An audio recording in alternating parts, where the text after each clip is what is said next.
All right, welcome back. Kari Ahmed joins us now, and we take a look at what's going down in the world of sports. Kari Ahmed is a sports journalist and a fantastic sports analyst. Kari, good morning. Nice to have you join us. Yeah, good morning, guys. Great to be back on the show. Yeah, it's great to have you, Kari. I'm Tony Wright. You're champion at the beat to talk about the NBA playoffs, because you're a big basketball fan. But before we take your thoughts on that, let's just run through the results of the matches of the games that were played in the early hours of this morning, Nigerian time. Let's start off with the matchup between the Milwaukee Bucks and the Boston Celtics. And the Celtics have taken a 2-0 series lead in that Eastern Conference matchup.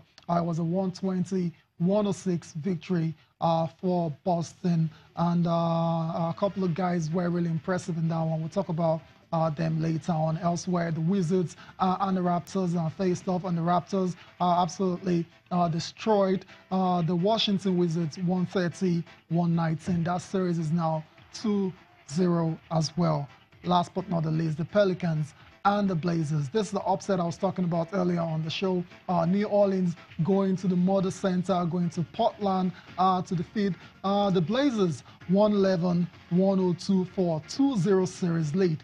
And before I come to you on that one, let's just run through some of the top performers on the night for these teams that were able to get victories in the NBA playoffs. And talking about the Celtics earlier, I was none other than Jaylen Brown. Jaylen Brown stepped up big time in the absence of Kyrie Irving. Right, this guy is a young man, still first year in the NBA, and yeah, 30 points and 5 rebounds on the night for Boston in that particular win. That's his career playoff, to be precise. We also saw DeMar DeRozan was very impressive as well too for the Toronto Raptors, scoring 37 points and dishing out 4 assists, while Drew Holiday, that was the Pelican, who was on fire, scored 33 points and dished out 9 assists. And that's where we start from, Kayode. The Pelicans going to Portland to take a 2-0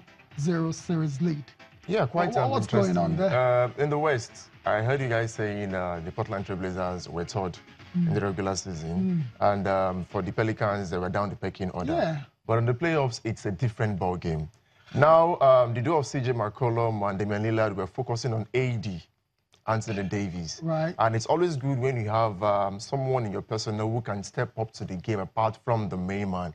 And Drew Holiday with 33 points, playoff high in his career, did excellently well. And while the likes of our own Al Farouk Camino were focusing on AD, Drew Holiday stepped up, and they've gone 2-0 up, playing away from home. It's going to be interesting for Portland how they would respond. Because it's a series of 7 games. You still have 5 games to go, and anything can still happen.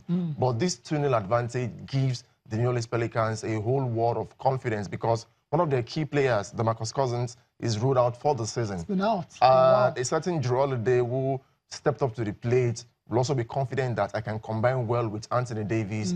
And if the backcourt advantage that CJ McCollum and Damian Lillard had in the regular season is not evident, then I'm quite... You're worried for them. I'm worried, Interesting seriously. You've mentioned the backcourt. The backcourt, CJ McCollum, Damian Lillard is an all-star, a bona fide superstar in the NBA. But if you look at the backcourt for the Pelicans, we already talked about Drew Holiday. There's also Rajon Rondo. Oh, Rajon Rondo. Ageless, veteran of some sort. Yeah. That's strength and depth. So those two going up against each other, do you think, yeah, obviously from the results, you'd say that the backcourt of Anthony the Davis. Pelicans, they've had the upper hand. But going into the next 2 games, which will be played in New Orleans, how do you expect that battle? I think it will be decided in Game 5.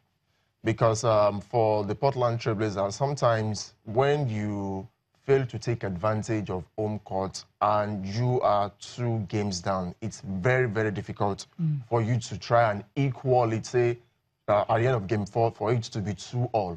I think for the remaining 3 games, say, for you to get to Game 5, I think the New Orleans Pelicans have it in them to make it even 4 for it to end. Yes, you might want to say they're going to respond. So they're going to win 2 away from home. That's why you're saying I think so. the Blazers will go to New Orleans and win 2? No. I'm saying the New Orleans Pelicans can round it up at 4-0. Okay. That's what I'm saying, because okay. for the Portland Trail Blazers, they are not just deep enough. The combo between McCollum and Lillard, for some weird reasons, isn't just working. And the other guys are trying their best, but on the night, they aren't good enough, because you did mention the likes of Rondo and Drew Holiday, who equally are good players, especially when it comes to playoffs, because they've been there, done that. I see the New Orleans Pelicans surprising. They've already surprised us. Yeah. With 2-0. So I think you're going to get the job done. I think that we're getting to the second round. Okay, let's quickly look at the Wizards and the Raptors, and 2-0 series lead down for Toronto. John Wall, yeah, he had a decent game in this 29 points. Yeah, not good enough. They go back to Washington. The series goes back to Washington. That's on Friday night. How do you expect them to respond? Well, Bradley Beal should be the other man if John Wall is doing his bits, but it's not good enough. But then you look at the Toronto Raptors, who finished the regular season as top of the Eastern Conference. I was a bit concerned for Kyle Lowry, because the go-to man for Raptors has been DeMar DeRozan, right, who did very, very well. And even though Kyle Lowry did not gather up to 15 points, but he made up for it in assists. 12. He had so many assists. That was his best thus far in the playoffs. And it means their rebound and assist has quite dramatically improved. And in offense, when you rely so much on Serge Ibaka and DeMar DeRozan, it means they can actually go all the way. But Wizards will need to respond. If they can get it in Game 3, maybe it might go the whole all of 7. But if they lose Game 3, then the Raptors will be on the eye to close it at the end of Game 4. Interesting. Last but not the least, the Celtics are 2-0 lead over Milwaukee Bucks. Any surprises here? Yeah, it is a surprise. I expected the Milwaukee Bucks to respond in Game 2 with our own Greek freak, Giannis Antetokounmpo. Because the poster boy of Celtics, talking about Kyrie Irving, is out injured. Gordon Hayward has been out since the beginning of the season. Now, you know, depend on the likes of Terry Rozier, Jaylen Brown, and Jason Tatum. And some of these guys are rookies. Now, at the playoffs, experience counts. But they've proved some of us wrong that sometimes you just need that boldness to grab it by the scruff of the neck. That they did in the first game, which went into overtime. I was expecting the Milwaukee Bucks to respond, and these, tried as they did, it wasn't just good enough, because they rest solely on Giannis Antetokounmpo. And if the likes of Rozier, Tatum, Brown stepped up to the plate and have gone 2-0 up, then it means they have the advantage going into Game 3. Interesting. The Celtics, like Kyrie just said, the first game was a lot closer overtime, but this one was a lot easier. The Celtics actually leading by as many as 20 points in the fourth quarter. Game 3 is on Friday in Milwaukee. Other games that will go down tonight is going to be between the Pacers and the Cavaliers. The Cavaliers are trailing 1-0 in that particular series. Utah Jazz will take on the OKC Thunder. The OKC Thunder lead 1-0, while the Timberwolves and the Rockets, top seed in the NBA playoff, will take on the Timberwolves. They lead 1-0 as well. So definitely we'll be bringing you the results of those games on our show tomorrow. Where do we go now next?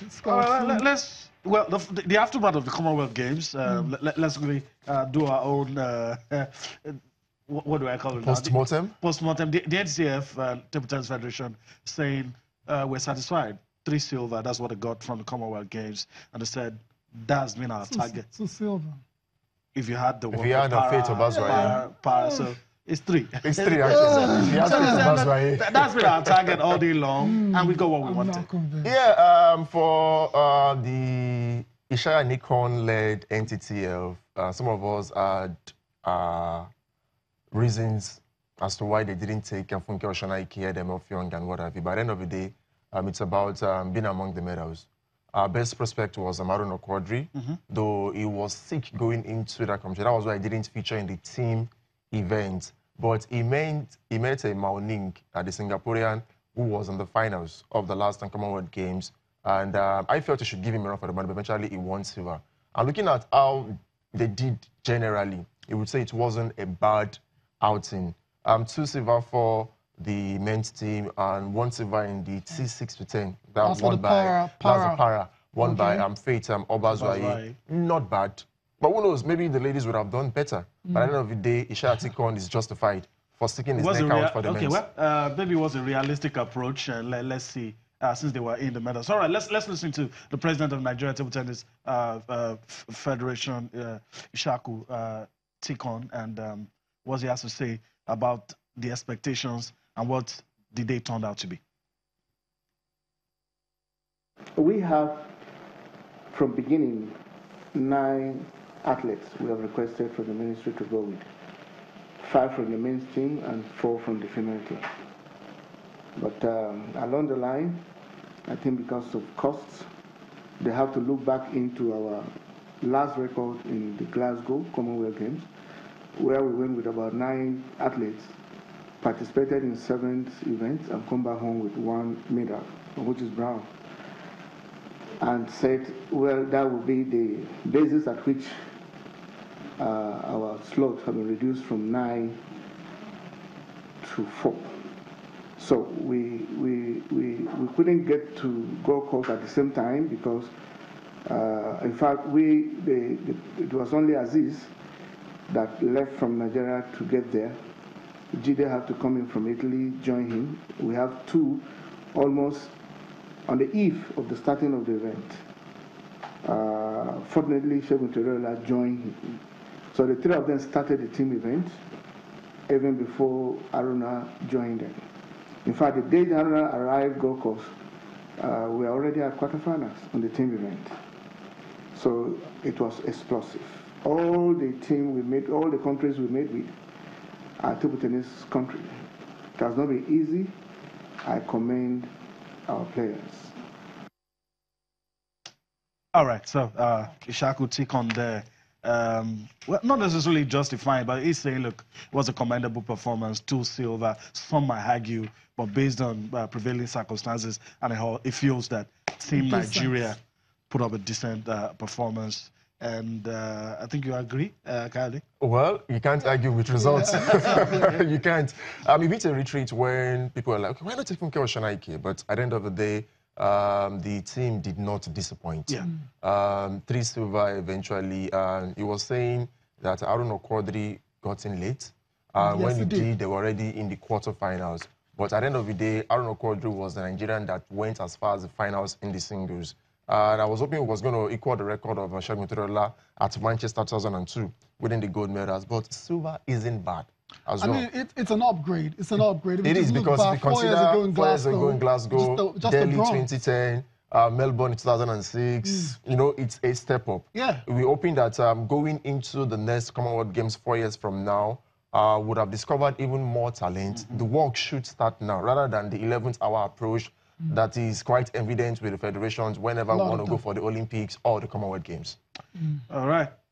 So let's just talk about this one quickly before we go on a break. Talking about the World Cup trophy, has been going everywhere. Now it's New York, and it just shows us that we're close by. The days running in, that's it. It's making its tour across. It's going to tour a lot of countries and get back to Russia. Just shows us that we have the World Cup on our hands. Well, the biggest sporting spectacle, the Mundial, is what we all look forward to every 4 years. When it came to Nigeria a few weeks back, I saw it. It was an awesome feeling. And it going around the world kind of sets the record and even boost the appeal of the World Cup that everyone will be looking forward to. Okay, I mean, this is very fantastic, and hopefully USA, they're not coming to the World Cup, but hopefully seeing this World Cup in New York will inspire them to get their act together so that they can qualify for the next events in Qatar. We need to go on a break now. When we come back, I will be reviewing Plateau United's ouster from the CAF Confederation Cup.